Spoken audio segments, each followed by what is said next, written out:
Hi everyone, this is Meir. For me, my driver's license isn't simply a license. I spoke to some people who said, well, for your license is like a bother. You have to go to the DMV, Department of Motor Vehicle, and register and fill forms and stand in big lines. Do you know what a driver's license for me is? You know, there was a time when my parents, my deaf parents, and my grandmother were admonished for not giving me a white cane and a seeing eye dog. And here I'm driving. I was so happy to do that. My vision is not perfect, but thanks to the lobby of old people or senior citizens, they allow people with my vision to be tested and to drive. And I have my driver's license since the age of 28. My driver's license, for me, is like a Nobel Peace Prize. So when there was a lady at the DMV who said, well, your vision is not perfect, so we're not allowing you to drive at night, I wanted to challenge it, and I did. I had driving tests in the freeway at night, and have shown the DMV that I can actually drive at night. So I was tested several times, and I have an unrestricted driver's license. Now I restrict myself sometimes. You know, I'm going to have a long drive this coming Friday for a lecture, and I'm so happy that my son is driving with me. I do all I can to not drive late at night to unfamiliar places. And when I drive on the freeway, it's always in the middle lane, in the most boring way, in front of the car that is behind me and behind the car which is in front of me. I never speed up, but the very fact that I can drive, the very fact that I can exit to the right place, the very fact that I can see enough to see freeway signs, for me is a gift from God. It's something that I really love having, especially since 99% of my lens is scar tissue. And the eye exercises are God sent to me. The fact that I could work with relaxing my eyes with palming, getting my eyes to wake up at the sun with sunning, looking at details, looking at many details until I was able to see them, developing my peripheral vision. That fact means an awful lot to me and to people that I know. And now that I'm working on a woman that lost a big portion of her vision, and we're gaining it back, I remember my own case. So with patience and with love, you can work on yourself. Look what I accomplished. Often I take the bicycle to the school like I've done this morning. But now I want to show everybody my normal path from the school to my home, or from my home to the school. And I do that often. I drive to the school 4 or 5 times a week. Sometimes I'll come to the school on the bicycle, return with the bicycle, and then take my car if I have an errand to make. I drive a lot. Now I'll open my car with a remote. My car is simple. I never invested in a nice car. It's a Focus 2 or 3. I take the key, put it in the ignition, and we start in the car.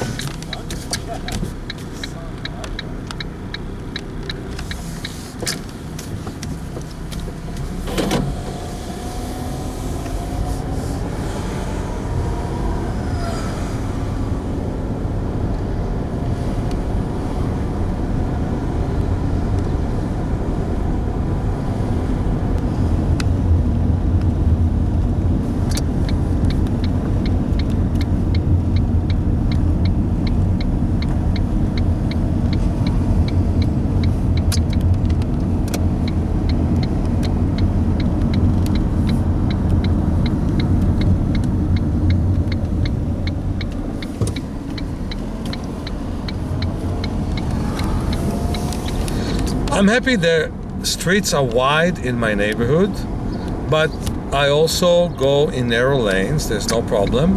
I like to drive like now in the daytime, but I can also drive at night if needed.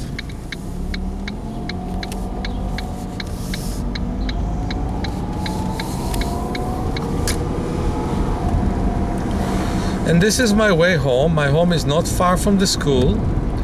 Both of them are houses that I purchased.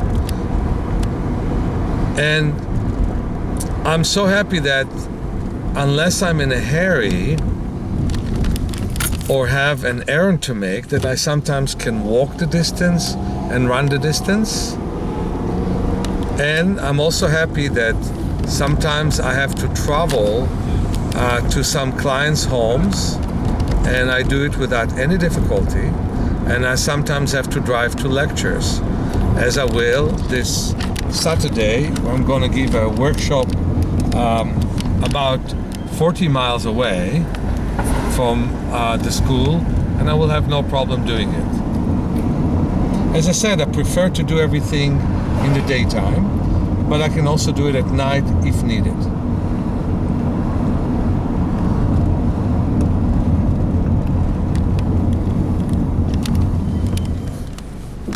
There are some busy intersections that I have to enter, like this one.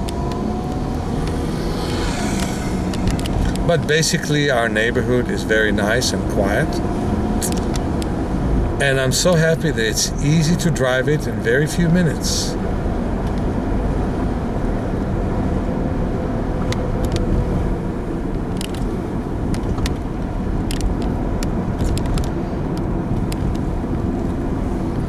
So this is my home, and often I come to my home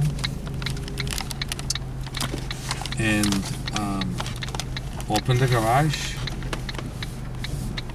and drive in.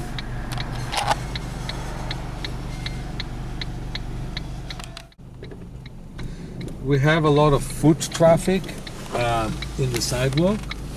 We have a lot of cars in my street. Comparing to where the school is, that has less cars there. That's one of the reasons we moved to the school. I sometimes have narrow space to go through. Today, I'm grateful to the fact that it's not so narrow. That's the normal thing I do, which is most likely the hardest thing that I do, to pull out to the street, but then moving forward is much, much easier. So I'm more cautious than others, understanding that my vision is not as perfect as others, but like the DMV understands, the Department of Motor Vehicle, it's good enough to drive. And in fact, many people who are less cautious than me are not as good drivers, because I will go a bit slower than others. I will not get close to the car which is in front of me and stopped in the stop sign. I'll wait a little bit, and that's when I'll stop at the stop sign and signal. And there's a person, and I'm gonna wait to see what he's gonna do. Like, I'm not gonna drive fast before that person, or she would do, before that person will move. So I'm very cautious about my driving and what I do, and yet I'm steady. I'm steadily driving. Everybody can predict how fast I will drive, how well I will do.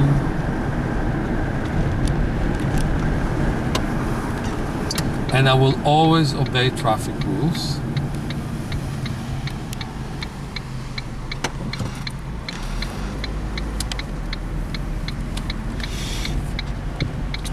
It is such a nice thing to drive with no accidents in my record, no tickets in my record, except 1 or 2 parking tickets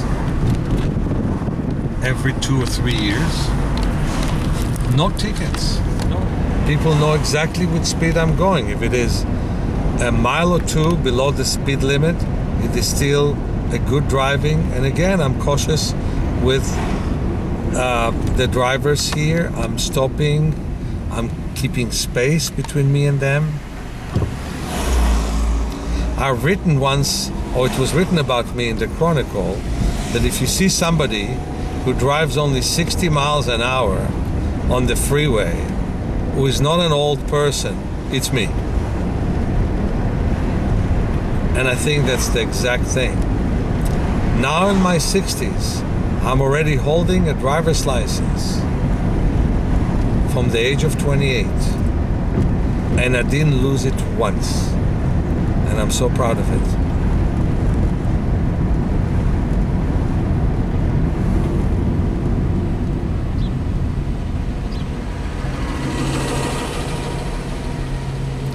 I'm returning to my office, and there's a nice parking space not far away from my office, not far from the beach, and I'm taking this space.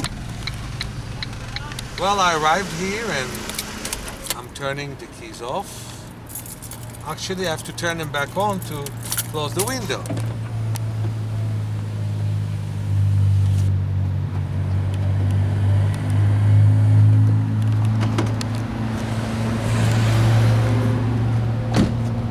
So many people are so impressed that I'm able to drive this modest car on a regular basis without any problem. Even my cameraman was impressed that I can do it. And how can I do it? Well, you know that when I was blind, I found my way in places.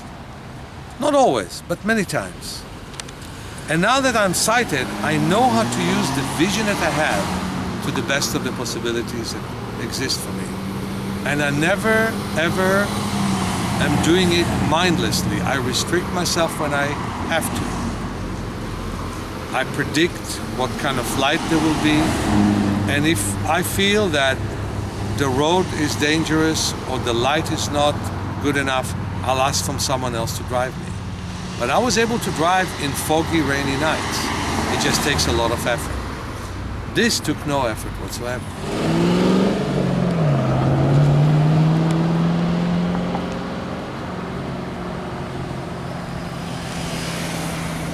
It's a great feeling that this is under my control. I remember when I did not have a license, how vulnerable I felt. I needed people to give me a ride.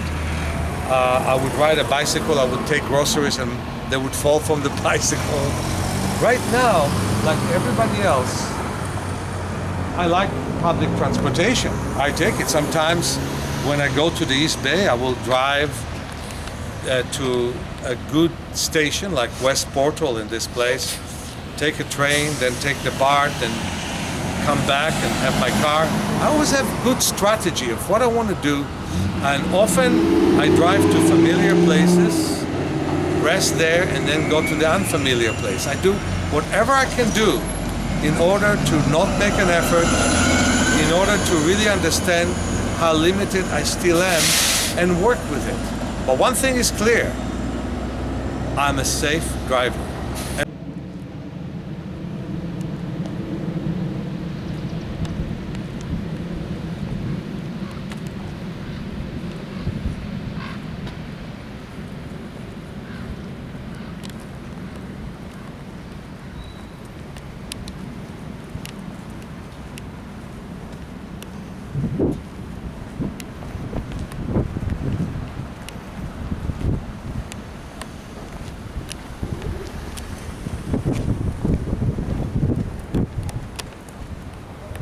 It's so nice to see the new paint job that we did on the school, and I really like the fact that my son and my office manager wrote these words: breathe, blink, relax.